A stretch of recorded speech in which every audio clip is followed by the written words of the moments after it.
بسم الله إن الحمد لله نحمده ونستعينه ونستغفره ونعوذ بالله من شرور أنفسنا ومن سيئات أعمالنا من يهد الله فلا مضل له ومن يضلل فلا هادي له وأشهد أن لا إله إلا الله وحده لا شريك له وأشهد أن محمدا عبده ورسوله أما بعد barcha maqtovlarga, barcha hamd sanalarga, barcha g'iybatlarga loyiqli bo'lgan, haqiqiy bo'lgan zotimizni, o'zimizni ilahimizni, o'zimizning Robbimizni maqtaymiz. Barcha g'iybatlarimizni to'kmi-shashmi ona sarf etamiz. Ham o'zimizning xatolarimizdan, o'zimizning kamchiliklarimizdan Allah Teala'dan g'afur so'raymiz. Ham o'zimizning noshar niyatlarimizdan, noshar ishlarimizdan Alloh Teala sig'inamiz. Bizning noshar ishlarimizni, noshar niyatlarimizni Alloh Teala birruk turmushga oshtirmasin. Ham kimni Alloh Teala haq yo'lga ko'ndirsa, biligiz, uni hech bir kim adashtira olmas. Ko'p minnat tirishsa-da, uni yordamsiz qoldirsa-da, ona qarshi borsa-da bir ziyon da tegza olmas. Chunki u Allohning saqlov ostida. Ammo kimni Alloh Taolo adashtirsa, nishat olasың sen. Uni bir kimda haq yo'lga ko'ndira olmas. Uning yuragin bir kimda haq yo'lga sola olmas. Ham shahodat beraman, shinliqda g'iybat qilarday loyiqli zot yo'q. Mağar Rabbimiz Allah Teala'gına. Ul bir o'zigina. Ona tengdoshliklar yo'q. Ona qilgan g'iybatda da, onun ishlarida da, ham onun ism sifatlarında da. Ham shahad beraman Muhammad degan kishi Allah Teala'ning quli, onun paygambari, onun rasuli. Allah Teala o'zining paygambarini jibardi. Rahmat ettirib, bu turmushda xayrli turmushga erishsinlar, ham oxiratda jannatli bo'lsinlar. Hamishik Alloh Taala yer ustida erlarni ham xotin qizlarni taratdi. Ham shu er bilan xotin qiz sababli yer ustida kishilik taraldi. Hammanda albatta qardoshlarım bek zo'r oyat bor. Bek zo'r mucize var. İki şit kişi bir-birisine tuğan bulmagan iki şit kişi ilanışıp bir-birisine en yaratkanlarına ilanırlar. En yaratkanları bulalar bir-birisine qarata. Min turda Allah Teala haber bire. Min ayatihi en khalaqa lakum min anfusikum azwaja. Allah'ın ayetlerinden bulup tura. Sizning orağızdan Allah Teala xotin qizlarni borliqqa keltirdi. Litaskunu ilayha. Onun maqsadi da şol. Siz iratlar xotin qizlar bilan joytir uchun, ularga qaytib tinchlanir uchun, ular yanına qaytib dunyo mashaqqatlaridan arinu uchunga. Litaskunu ilayha. Hammani albatta xotin qiz bu oyatni istan shag'irga tegish tugul. O'zing har vaqtda da bu oyatni ista turga tegish. Menim keyvashig'imning da maqsadi shunda, menim suyukli erim qaytqash, men bilan yo'l etsin. Menim bilan dunyo mashaqqatlarini orib qaytgandan so'ng menim bilan yo'l etsin, rahatlansin. Qarag'iz, oyatni bitirik. Shuningda biz sizning orangizdan xotin qizlarni borliqqa keltirdik. Ul xotin qizlarga qaytib yo'l etu uchunga. O'ja'ala baynakum mawaddatan va rahma. Alloh talayta ham Alloh taala sizning orangizga muhabbat ham rahmatlik soldi. Bir-biringizga qarata yumshoqlik, bir-biringiz turida qayg'urtulik, bir-biringizga qarata yoratuvlikni soldi. Inna fi zalika la ayatin liqawmin yatafakkarun. Shuningda bunda o'ylagan kishilar uchun bek zo'r mo'jiza bor. Ham Alloh taolo ikinchi oyatda aytadi: "Wankihul ayyama minkum." O'zingizning orangizda bo'lgan Кияү хатын кызларны һәм өйләнмәгән иратларны өйләндерегез. Үзегезнең астыгызда булган, үзегезнең тәрбия астыгызда булган хатын кызларны һәм иратларны өйләндерегез.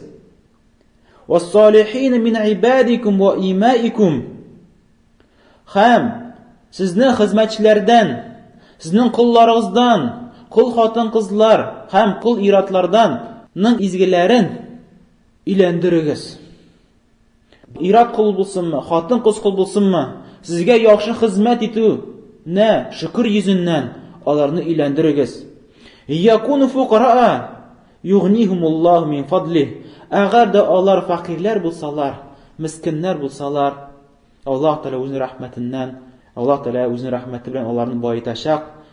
Аллаһу васиун алим. Аллаһ Тәгалә гыйлем иясе, белүче һәм киң зат иясе, рәхмәт иясе. Аллаһ Тәгалә әйтә: "Ва лaqad арсална русуlan min qablик, ва джа'ална лахум азваjan ва зуррiyya." Эй Аллаһның илчесе, сиңа хәтле без расуллар җибәрдек. Һәр бер кавымга һәм аларга, пәйгамбәрләргә, расулларга без хатыннар бирдек һәм балалар бирдек. Менә бу аятьләрне укыгач, кардәшләр, без күрәбез. Аллаһ Тәгалә куәтли, Аллаһ шакыра, Аллаһ үнди, Аллаһ әмр итә өйләнүгә. Һәм безгә үрнәк булучы пәйгамбәрләр, алар да өйләнгәннәр. Аллаһ Тәгалә безгә үрнәк итеп пәйгамбәрләрне җибәрде. Менә алар үрнәк алыгыз. Алар иң хәерле кешеләр җир өстендә. Һәм әйтә Аллаһ Тәгалә, аларга без хатыннар бирдек. Алар өйләнделәр. Аларның балалары булды. Аларның гаиләләре булды. Менә үрнәк тормыш нинди була. Безнең динебездә юк андай бер, бәлкем тыелган улай бер манашлык яки өйләнмичә йөрүлек, кияүгә чыкмыйча йөрүлек. Бу безнең динебездә бер дә матур әйбер түгел. Чөнки аның нәтиҗәләре бик тә аяныч. Ничек хәл күрәбез без аны үзебез тормышыбызда. Һәм шул хәдисләргә агар да без карасак, һәм агар да пәйгамбәр сүннәтенә карасак, Бухари һәм Муслим җиңтанда килә, Анас бин Маликтан хәдис килә. 3 кеше пәйгамбәребезнең хатыннарын өйләренә киләләр. Яни пәйгамбәребез саллаллаһу алейһи ва саллям өйдә булмаганда, пәйгамбәребезнең хатынына килеп сораулар бирделәр. Пәйгамбәребезнең гыйбадәтен сорадылар. Ничек пәйгамбәребез саллаллаһу алейһи ва саллям гыйбадәт кыла? Төннәрендә ничек гыйбадәт кыла? Көндезләрен ничек гыйбадәт кыла? Һәм аның хатыннары хәбәр бирделәр. Ничек пәйгамбәребезнең гыйбадәт кылуын. Һәм бу 3 кеше бик тә әссенделәр пәйгамбәребез саллаллаһу алейһи ва саллям гыйбадәтенә. Аннан соң бер-берсенә әйттеләр: "Син әлбәттә инде Мухаммад саллаллаһу алейһи ва саллям ул пәйгамбәр ди. Ул ди расул. Ул Аллаһның яратканы. Ул тәктә җәннәткә керә. Ул тәктә аның гынахлары гафу ителгән. Аңа әз гыйбадәт кылса да җәннәтле була ул. Безгә килгәндә без гынахлылар. Без бит пәйгамбәр түгел, без расул түгел. Безнең кимчелекләребез әле гафу ителмәгән." Һәм бер-берсенә сүз әйтә башладылар. Берсе әйтә: "Мин бер кашан да өйләнмим." Икенчесе әйтә: "Көн сайын ураза тотачакмын." Өченчесе әйтә: "Мин йокламыйча төннәр буе намаз укып чыгачакмын." Кашан пәйгамбәребез саллаллаһу алейһи ва саллям бу кешеләрнең сүзләрен ишеткәч, аларны чакырып китерә һәм әйтә.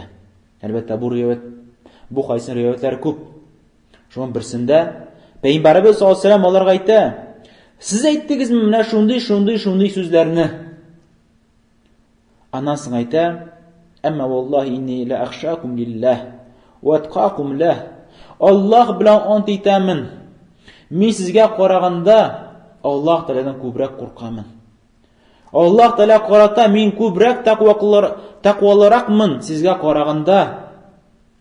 Ләкинни асум ва афтур. Ләкин мин бер көн ураза тотам, бер көн ураза тотмыйм.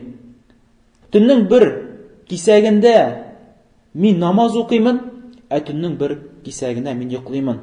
Һәм мин хатын кызларга өйләнәмен. Менә бу минем юлым. Фәмән рагиба ан суннати фәләйсә минни. Һәм кем минем сөннәтемнән, минем юлымнан ераклаша икән, ширкана икән, риза булмый икән, килешми икән, ул миннән түгел дип әйтә Пәйгамбәрбез Мөхәммәд саллаллаһу алейхи ва саллям. Менә Пәйгамбәрнең юлы нинди булды? Һәм бик тә каршы килде шушы кешеләргә. Хәтта ул кешеләр дөнья куып өйләнүне ташану түгел, бәлкем Аллаһка гыйбадәт кылуда. Шуның берсе өйләнүне ташларга уйлады. Ләкин Пәйгамбәрбез саллаллаһу алейхи ва саллям аңа каршы килде. Безнең динебездә бу бер юк. Һәм бу Аллаһның шариатына да туры килми. Бу акылга да туры килми, һәм фитри иманга да туры килми. Чөнки агар да алай булган булса, инде кешелек нәселе өзелгән булыр иде. Мусламаннарның саны әз булыр иде. Һәм тақвалы бәндәләр, мөэминнәр бик әз калган булыр иде. Һәм әлбәттә ничек әйттек, өйләнүнең бик күп файдалары бар, кардәшләрем. Аны бер җомгада, 2 җомгада санап бетергесез. Һәм шуларның кайберләренә без ишаратларбыз. Ишарат дип күрсәтербез. Һәм белик, кардәшләрем, өйләнү ул Аллаһка һәм аның Расулына буйсынудан. Моныңча без аятлар укыдык. Аллаһ Тәгалә әмер итеп әйтә өйләнүне һәм өйләндерүне. Һәм кем Аллаһ Тәгаләгә һәм аның Расулына буйсына торган булса, әлбәттә ул җиңүче булачак дөньяда һәм ахирәттә. Һәм өйләнүнең максатлардан булып тора кеше үзенең уят җирен саклап калу, үзенең гыйффәтлеген саклау, үзенең чисталыгын саклау. Ничек моны Пәйгамбәрбез саллаллаһу алейхи ва саллям әмер кыла яшьләргә. Бу хадис Бухари һәм Муслим сөннәтендә килә, Абдулла ибн Масудтан килә. Пәйгамбәрбез саллаллаһу алейхи ва саллям әйтте: "И яшьләр, агар да никахның авырлыгын, бәясен күтәрә аласыз икән, өйләнегез. Чөнки өйләнү ул күзне төшерә һәм гаврәтне саклауда иң яхшы сәбәп." Ягъни, гаврәтне саклауда һәм гаврәтне саклауга илтә торган эшләрдә иң лаеклы, иң үтемле сәбәп ул өйләнү. Кемдер әйтергә мөмкин: "Юк, менә мин бит бар зина кылмыйм, мин Аллаһка тақвалы, минем вакытым да юк, мин үзем тормышым белән риза. Мин аны турыда уйламыйм", дип әйтүе мөмкин. Ләкин бел, син адәм баласы. Сиңа Аллаһ Тәгалә барыбер йөрәгеңә бу әйберне салган. Хәтта син яра килешик. Хәтта син андый олы гынакка барып җитмәсәң дә, оят җирең белән зина кылмасаң да, ләкин синең бар күзләрең, синең бар телең, синең бар кулларың. Кеше үзенең көчсезлеге белән ярамаган әйберләргә каравы мөмкин. Ярамаган чит хатын-кызлар белән сөйләшүе мөмкин. Һәм шулай ул үзенә дә бәя бирә ала. Әйе, син әйтәсең: "Мин түзәм, мин зина кылмыйм." Ләкин ни кызганыч карасаң, ул хатын-кызларын күзәтә. Хатын-кызларны карый, ярамаган җирләргә карый. Чөнки табигаты шуны сорый. Һәм шуннан соң син әйтәсең: "Мин гыйффәтлеме?" Гыйффәтле булу өчен, кардәшләрем, гаврәтне генә саклау түгел, бәлкем син кулларыңны да саклыйсың чит хатын-кыз тотуда. Телеңне саклыйсың алар белән сөйләшүдә. Менә бу гыйффәтлек дип атала. Менә бу гыйффәтлек, чисталык, пөхтәлек. Хәтта үзенең күзеңне дә харамнардан саклыйсың. Үзеңнең гыйффәтлегеңне саклау. Һәм без һәрберебез дә иратлар булсынмы, хатын-кызлар булсынмы, инде алар әмер ителгәннәр шушы гыйффәтлеккә. Һәм гыйффәтлеккә иң үтемле чара ул, кардәшләрем, өйләнү. Һәм шушы өйләнү белән күпме хәерле эшләргә ирешеп була, кардәшләрем. Ират кешедә һәм хатын-кыз кешедә күпме хәерлекләргә ирешә. Хатын-кыз шушы кияве шөгыльлек белән үзенә җәннәтне кәсеп итә. Ничек бу Ибн Хиббан Сүннәт җыентыгында килә Абу Хурайрадан. Шейх Албани рахмалла бу хадисне сахихка чыгара үзенең Сахих әл-Җами' китабында. Пәйгамбәрбез саллаллаһу алейһи ва саллям әйтә: "Әгәр дә хатын-кыз 5 вакыт намазын укыса һәм Рамазан аенда ураза тотса, һәм үзенең оят җирен сакласа, һәм иренә буйсына торган булса, аңа әйтеләчәк: Җәннәтнең нинди капкасыннан керәсең килсә, кер җәннәткә. Җәннәткә нинди капкадан керәсең килсә, и хатын-кыз, кер ул җәннәткә." Һәм икенче хадистә Шейх Албани рахмалла бу хадисне Ирва аль-Галил китабында сахихка чыгарып искә төшерә.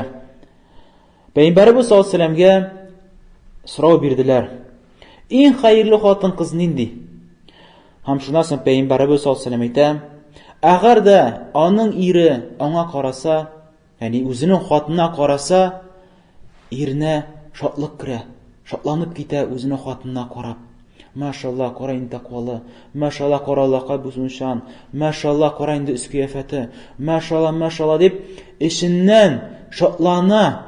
Әлхәмдүлилләһ, Аллаһ Тәгалә нинди хәерле хатын биргән дип шатлана ире. Анар дәвам итә Пәйгамбәрбез: "Ва тутиюху иза әмр", әгәр дә аның ире әмр итсә бер эшне, аның хатыны аңа буйсына. "Ва тухалифуху фи нафсиха", һәм ире яратмаган эшләрдә, мал-мөлкәтен куллануда һәм үзенең хатын-кыз үзенең нәфсесенә ияреп, иренең сүзенә каршы килми. Үзенең иренә каршы чыкмаучы хатын-кыз ул иң хәерле хатын-кызлардан.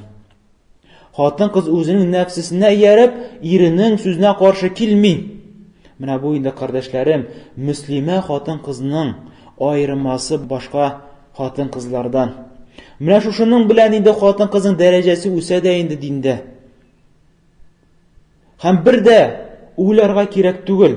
Бәлким якында уйларга кирәк түгел. Ничек шайтан күп хатын-кызларны алдый, шайтан вәсвәсә кыла: "Тукта, иреңә буйсынма инде. Әйдә, синең дә фикерең бар бит инде, син дә кеше бит инде. Син дә үз сүзеңне әйт. Әйдә әле катырак тор әле. Бирешмә, үзеңнең дәрәҗәңне төшермә", дип шайтан хатын-кызны бик тә каты кытырта. Һәм шунда әгәр дә хатын-кыз Аллаһ өчен түбәнчелек күрсәтмәсә, һәм үзенең ире белән килешмәсә, каршы чыкса, буйсынмаса, менә бу вакытта хатын-кыз үзен төшерде. Үзенең хатын-кызлык дәрәҗәсен төшерде. Хәтта ул аны сизмәсә дә. Әйе, шайтан аны күтәрә. "Молодец, үзең сүзеңне әйттең, молодец, үзенең сүзенә тордың, молодец" дип, һәм шунда хатын-кыз үзе дә гаҗәпләнеп китә үзе белән. "Кара, минем дә фикер бар" дип. Ләкин хатын-кыз бел, син үзеңне төшердең генә. Син үзең дәрәҗәңне төшердең. Аллаһ каршында һәм ирең каршында да. Әмма ләкин дәрәҗәле хатын-кыз, җәннәткә ашкына торган хатын-кыз.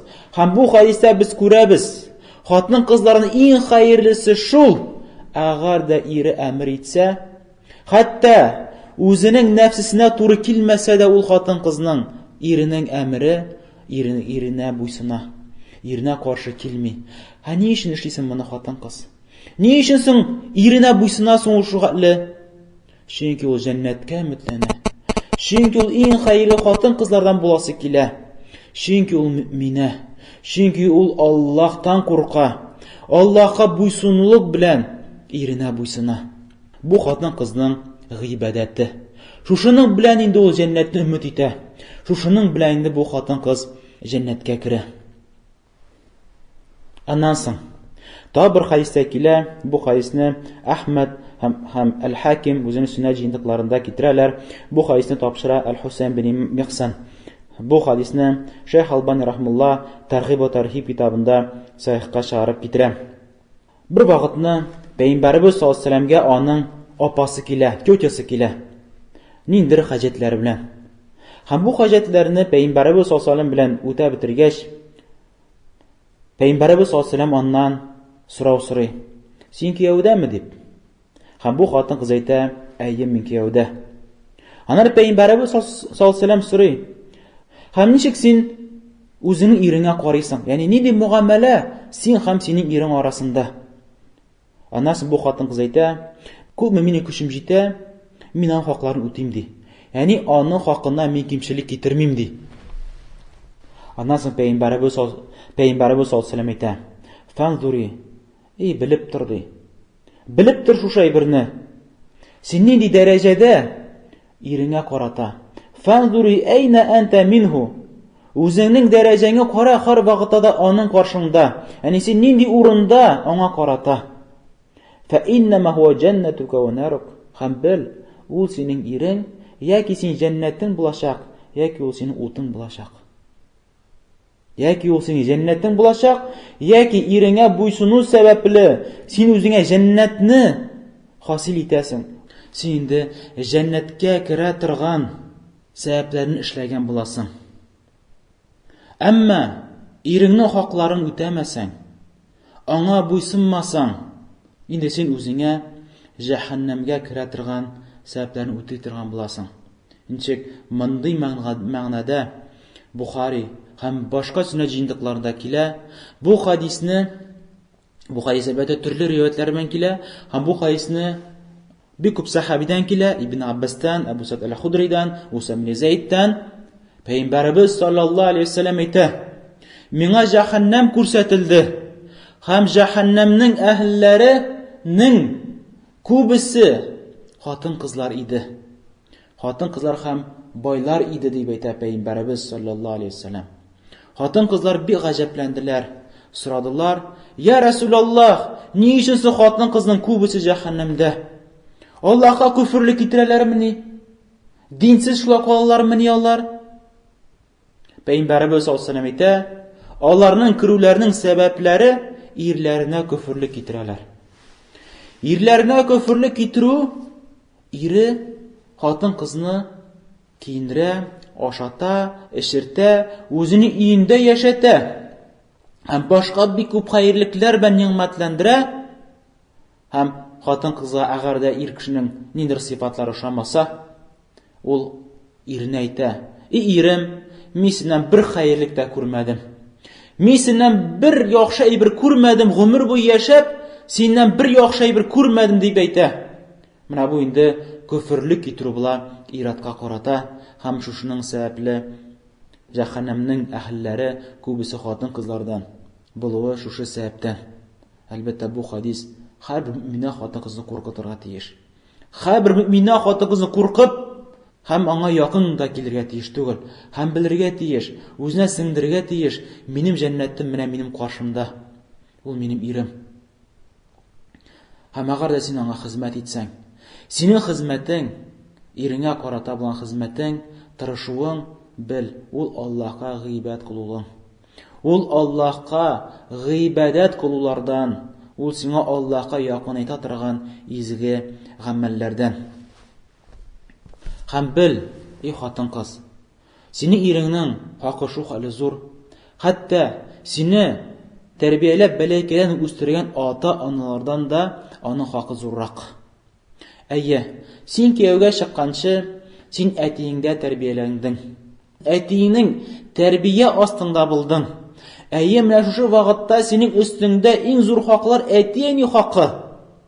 Әмма кашан әтиең сине үз куллары белән киләчәк кияүгә яки синең иреңә тапшыргач, менә бу вакытта синең хакларың үзгәрә инде.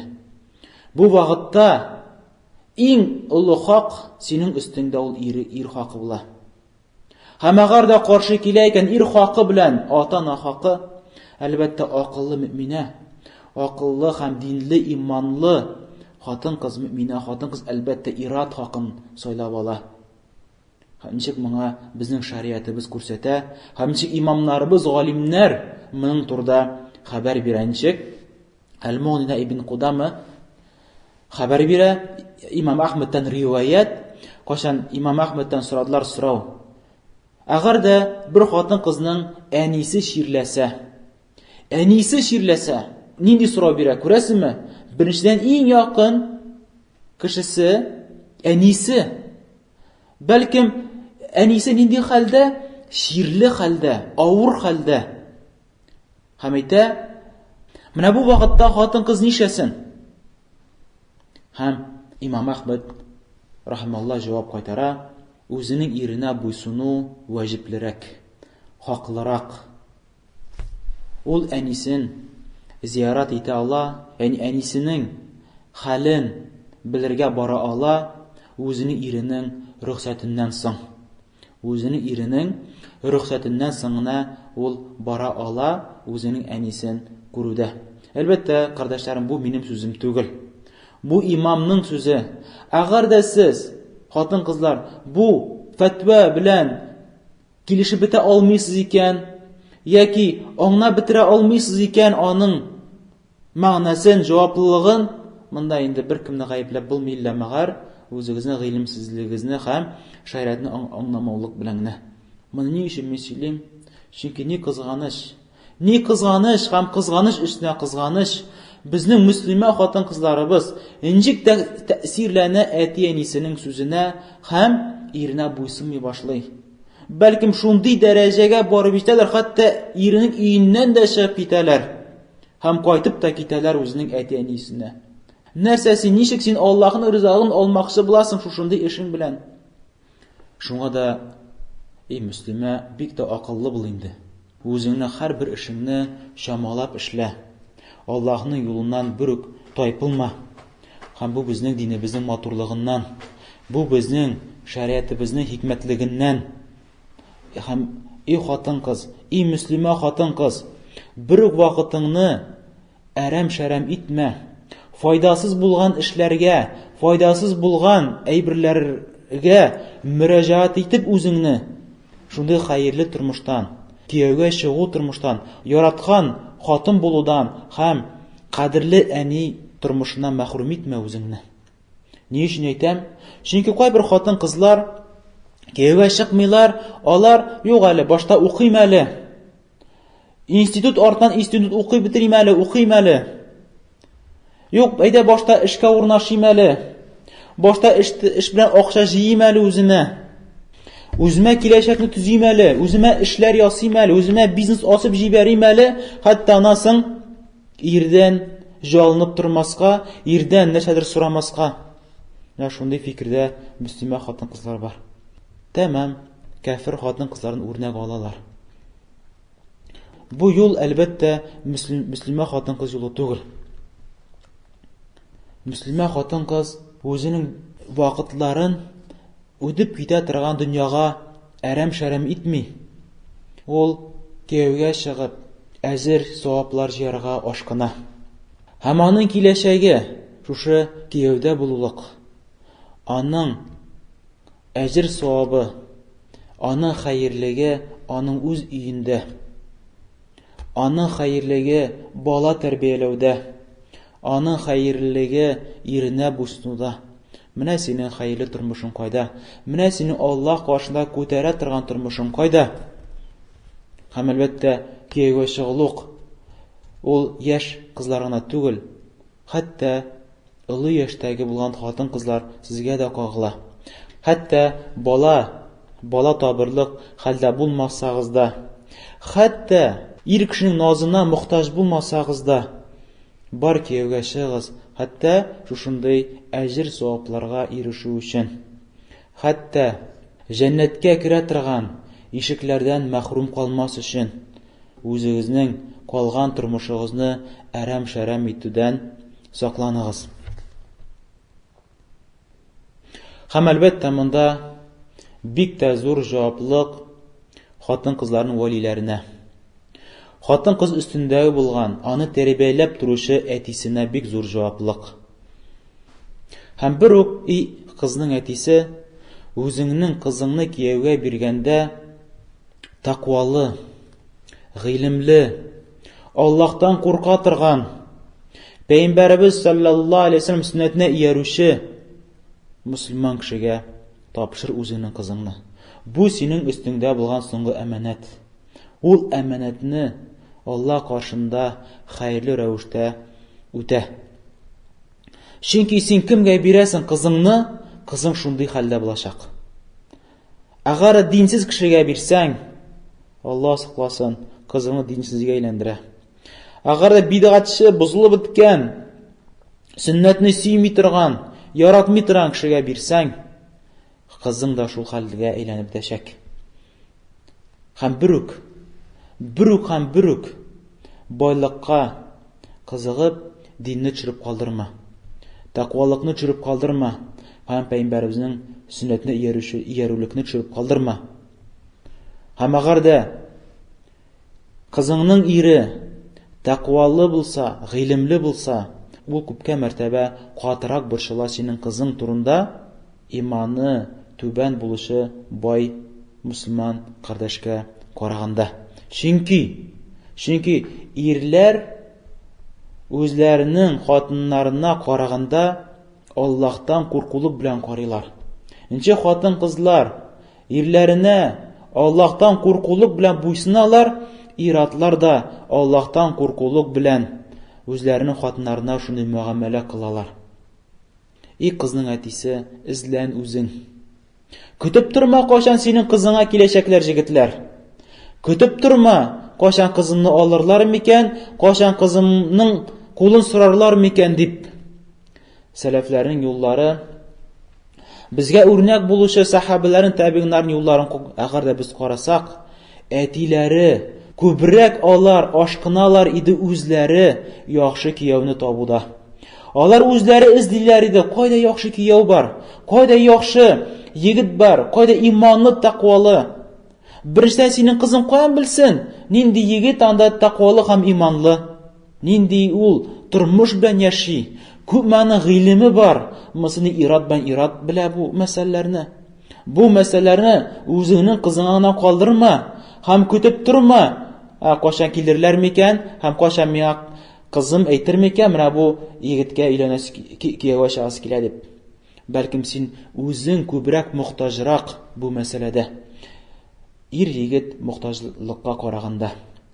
Үзең күбрәк мохтаҗрак. Син кызыңны кемгә бирәсең, кызың шундый тормышта яшәячәк.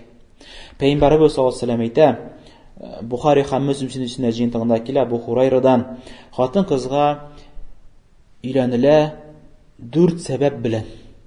Аның малына карап, аның дәрәҗәсенә карап, аның матурлыгына карап, аның диненә карап. Һәм Пәйгамбәрбез саллаллаһу алейһи ва сәллям әйтә, сайлагыз динлесен. Бу хадистә ашык карасак, иратка кагыла. Пәйгамбәрбез саллаллаһу алейһи ва сәллям хәбәр бирә, ират, әгәр дә хатын кызга өйләнергә җыенсаң, сайлап ал динлесен. Күпчелек вакытта кызның матурлыгына карыйлар, байлыгына карыйлар һәм дәрәҗәсенә карыйлар, нинди нәселдән. Ләкин кешене бәхетле итә торган, ирне бәхетле итә торган ул хатын кызның динлесе. Әгәр дә бу иргә кагылгач, бирәк тә хатын кызга карата үзенең ирен динле булуын бигрәк тә мохтаҗрак. Чөнки ир астында булган хатын кызны әле ир кеше үзе астында тәрбия итә ала. Аңа гыйлем биреп, аны укытып, аңа насихатлар әйтеп. Чөнки ул хатын кыз ир астында, әле ират кеше ничек булса да тәрбияли ала үзенең кул астында булган хатын кызны. Әмма үзенең өстендәге булган кешене тәрбияләү ансы зуррак, ансы авыррак. Шуның өчен дә үзегезгә киләчәк булган кияүне игътибарлап сайлагыз һәм үзегез керешегез. Аннан соң бит синең кызыңны кем белә? Синең кызың бармы, юкмы? Шулаймы? Син үзең иратлар кирендә йөрисең, иратлар белән аралашасың һәм син үзең күрәсең. Яшь егетләрне, син күрәсең үзең иратларны, кайсысын лаяклы минем кызыма.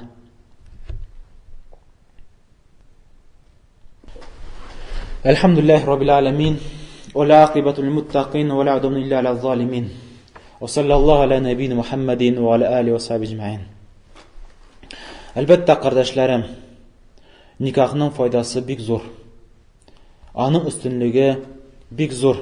Şu nikah bilen irgine hem hatın kızına özüne fayda almay. İbrahim hatın kız özüne hizmet etüdəginə fayda almırlar. Belki cəmiyyətdə, dövlətdə tüzüklənə hem tərtiblənə hem nığıy. Uşaq nıq gaylə bulu bilən dövlətdə nığıya. Hem şul hayırlıklardan Peygamberimiz sallallahu aleyhi ve sellem'nin dinine yerüşülerin arttırıda qatnaşu. Nичек Peygamberimiz sallallahu aleyhi ve sellem bunu bizge haber bire. Bu hadisni Şeyh Albani rahimullah sahihqa şara. Peygamberimiz sallallahu aleyhi ve sellem ayta: "Tezevvecu el-wadud vel-walud fe inni mukasirul enbiya'i yevmel kıyame." İlanigiz bala tabuşu hatın kızlarga. Hem ilanigiz yaratuşu hatın kızlarga. Yani özlerin irlerin yarata tırgan, özlerinin irlerin ne yumşak qari tırgan, qatı hatın kızlara tugul, yumşak qari tırgan, siya tırgan hatın kızlarga ilanigiz. Şınlıkta peygamberler karşında men kıyamet günde sizin köpçülüğünüz bilen gururlanırmın. Mına bu peygamberimizin hadisinden, mına bu peygamberimizin sünnetinden. Hem şuna üstep ballarının köp buluğunda senin özünde de bir köp hayırlıklar var. Ağol, nичек Peygamberimiz sallallahu aleyhi ve sellem haber bire. Nичек bu Müslim sünnetçiğindakiler Ebu Hurayra'dan. Peygamberimiz sallallahu aleyhi ve sellem ayta, kişi vafat bulgaç barcha amelleri kisile. Yani kişi meyit bulup kabrga gömülgeç bir narsa da eşley almay. Namaz okuy almay, dua kıla almay, orada tuta almay, bir narsa eşley almay, barcha amelleri kisile. Lakin iş ameli kala iken. Ol ameller Peygamberimiz sallallahu aleyhi ve sellem ayta, özü işlep kaldırgan izi amel. Ol больница salamı, çeşme yasap kaldıramı, ağaç oturtup kaldıramı, köpür salamı, yol salamı, meşit salamı, kişiler faydalana tırgan birer eybir, birer fiil, birer iş işlep kaldırayken hem ondan sonra da kişiler kullanayken onun hizmetin ona ecir soğuk gelip tıra. İkinci faydalı ilim hem izgi bala. İzgi bala özünün etiyenisine dua kılışlardan bulaşak. İyi kişi. Sen vafat bulgaç, seni unutalar. Kumgen vakitte cenaza okurlar. Yarar dağı bir iki yıl iske çürürler. Anar bitti. Unutuldum. Ama eğer de seni izgi bağların kalsa, senin için dua kılatıran bulaşaklar, sen duaga muhtaç bulgan vakitte. Şunun üstevine. Nичек Peygamberimiz sallallahu aleyhi ve sellem ayta, eğer de bir kişi, sahih hadiste, eğer de bir kişi hayırlıkka yol salıp kaldırsa, sünnetini üretip kaldırsa, onun ecir savabı işlevşige de hem kurşetüşige de. Sen özünün balanı hayırlı rəvişdə terbiye kıldın. Onu ürettin hayırlı işlerge, kurkem işlerge. Hem sen vafat bulgandan sonra senin balların hayırlık işliler, hem sen kursetken hayırlıkların sana da kiletirgen bulaşak. Mine kardeşlerim, mine şu ettirip seni ömrün de uzunaya iken. Yarı eğer de şamalasak, sen 60 yaşka yaşarsın. Yaki 70 yaşka hali yaşarsın. Senin ölçeğinde misal ettirip bir 60 yıllık ecir savab bulur ölçeğinde. Öyle buna kora, senin bir balan bulur. Hem ul balan izgi bende bulur. Hem ul da izgi yolda yaşap, hayırlı yolda yaşap, ecir savaplar jiyatırgan bulaşak. Hem mine tağı üstte özüne 60 yılına tağı üstte tağı 60 yıl. Mine 120 yıllık yaşap, ecir savabı jigan kıbık bulasın sen. Yarar. Eğer iki bala bulsa. Ul iki balanın bu turmuşa kilu sebepsiz sen. Hem onu hayırlıkka ündəvi, üretüvi sebepsiz sen. Mine iki balanın ecir savabı da sana da bula. Mine neçə bula? 180 yıl ecir savab 180 ел Аллаһка гыйбат кылган әҗр савабны аласың. Уйлап кара, 3 бала булса, 4 бала булса, 5 бала булса, 6 бала булса, күпме гомерең узная. Әле моның белән генә бетми, ул балаларның балалары булачак. Һәм алар да Аллаһның рәхмәте белән хәерле юлда, изге юлда булсалар, менә уйлап кына кара, синең тормышың күпме елларга узнаячак. Әллә бу өйләнүнең бәрәкәтеннән түгелме? Әллә бу өйләнеп балалар үстереп тәрбияләү бәрәкәтләреннән түгелме? Әлбәттә, акыллы мусламан кеше бу әйбергә ашкынырга тиеш. Үзенең гомерен әрәм-шәрәм итмәсен. Гомерегез бара, кардәшләрем. Һәм бел, ират кеше, син бик тә җаваплы Аллаһ каршында үзеңнең хатының өчен. Инчек Пәйгамбәрбез саллаллаһу алейһи ва сәллям хәбәр бирә. Бу хадис әлбәттә Муслим, Абу Дауд, Ибн Маҗа һәм башка сүннәт җыентыкларында килә. Пәйгамбәрбез саллаллаһу алейһи ва сәллям соңгы хаҗында булганда сахабаларга мөрәҗәгать итеп әйтә. Фаттакулла фин-ниса. Аллаһтан куркыгыз үзегезнең хатын-кызларыгызда. Фа-иннакум ахазтумухунна би-аманиллаһ. Чөнки сез үзегезнең хатыннарыгызны алдыгыз Аллаһтан әманәт итеп. Вастахлалтум фуружахунна би-калиматиллаһ. Һәм Аллаһның сүзе белән аларның оят җирләрен үзегезгә хәлал иттегез. Карагыз, Пәйгамбәрбез саллаллаһу алейһи ва сәллям ныгытып әйтә, куркыгыз Аллаһтан әманәтне бузудан. Ул хатын-кызларны үзегезгә алдыгыз Аллаһның сүзе белән, Аллаһның әманәте белән. Һәм бел, кардәшем, син хатының өчен әле җавап кайтарачаксың. Ничек син аңа муамәлә кылдың? Ничек син аны тәрбия кылдың? Ничек син аңа Аллаһның динендә тәрбия кылдың? Һәм шулай Бухари һәм Муслим сүннәт җыентыгында килә, куллукум раг. Сез һәрберегезгә көтүче һәм үзегезнең көтүегез өчен җавап бирәчәксез. Һәм ират кеше бел, синең көтүең хатын-кызлар һәм балалар, һәм син алар өчен Аллаһ каршында әле җавап кайтарачаксың, ул синең көтүең. Һәм Аллаһ Тәгалә әйтә: "Ва аширухунна бил ма'руф." Үзегезнең әһелләрегезгә иң күркәм рәвештә карагыз, иң күркәм рәвештә аларга мөрәҗәгать итегез, аларны тәрбияләгез. Һәм шулай ук тагы Пәйгамбәрбез Мөхәммәд саллаллаһу алейһи ва сәллям әйтә, бу хадис Муслим сүннәт җыентыгында килә, мөмин ир кеше бирүк мөминә хатын-кыза, ягъни аның хатынына күрә алмаслык дәрәҗәгә җитмәсен. Әгәр дә ир кеше үзенең хатынының бер холкы белән риза булмаса, игътибар итсен башка холкысына. Әйе, кардәшләрем, кеше хатасыз була алмый. Һәм идеальный ирне дә, һәм идеальный хатын-кызны да бу тормышта таба алмыйсың. Бел, бу тормыш тулысы белән кимчелекле. Башынан алып ахырына хәтле кимчелекле. Һәм шу дөнья эчендә булган кешеләр дә кимчелекле. Шулай булгач, ул кимчелек синдә дә бар, һәм хатында да бар. Һәм ул кимчелек хатында гына дип ала уйлама.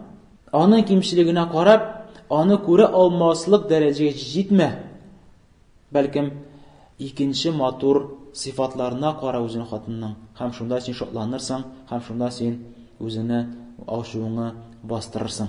Әлбәттә, бу хадис безгә шакырмый җавапсызлыкка.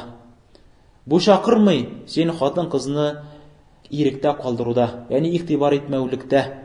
Ягъни син игътибар итмисең аның диненә, игътибар итмисең аның киенүдә, игътибар итмисең аның тәрбияләүендә, бу аңа әлбәттә шакырмый. Бу хадиста күрсәтә хатын-кызның табигать хөлкысында. Кайсы ул аны үзгәртә алмый, яки үзгәртергә бик авыр булган хөлкысында. Әмма дин тәрбиясендә, гыйлем тәрбиясендә әлбәттә мусламан кеше бик тә каты тырышырга тиеш.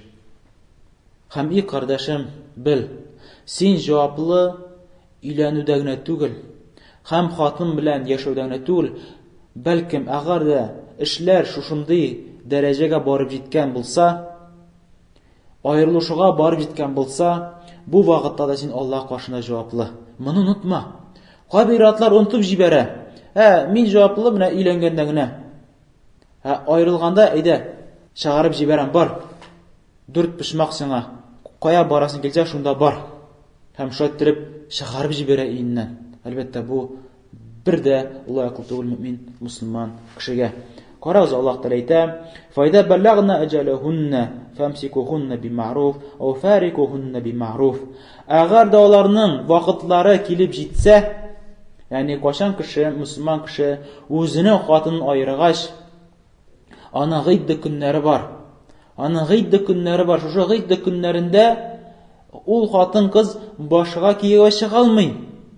Һәм шушы гыйддә көнендә ул хатын-кыз курсаклымы яки курсаклы түгел микәнлеген билгеләү өчен бирелгән вакыт. Һәм ир кешегә акылына килү өчен бирелгән вакыт. Менә шу вакыт үтеп киткәнче, Аллаһ Тәгалә әйтә: "Яки ди син ди, хәерле рәвештә үзеңә алып кал ул хатын-кызны, ягъни кире кайтар ул хатын-кызны.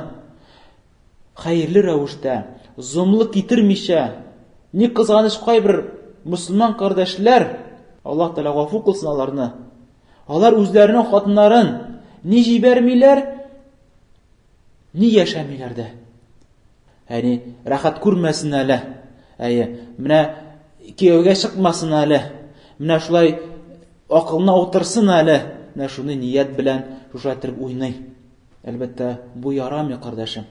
Аллаһ каршында син җавап кайтара торган буласың.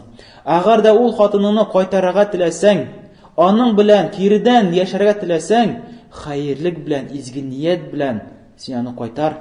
Әгәр дә инде ул хатын-кызны кайтарырга теләмәсәң, хатыныңны инде аерып җибәрергә дигән ниятләсәң, инде хәерле рәвештә аерып җибәр.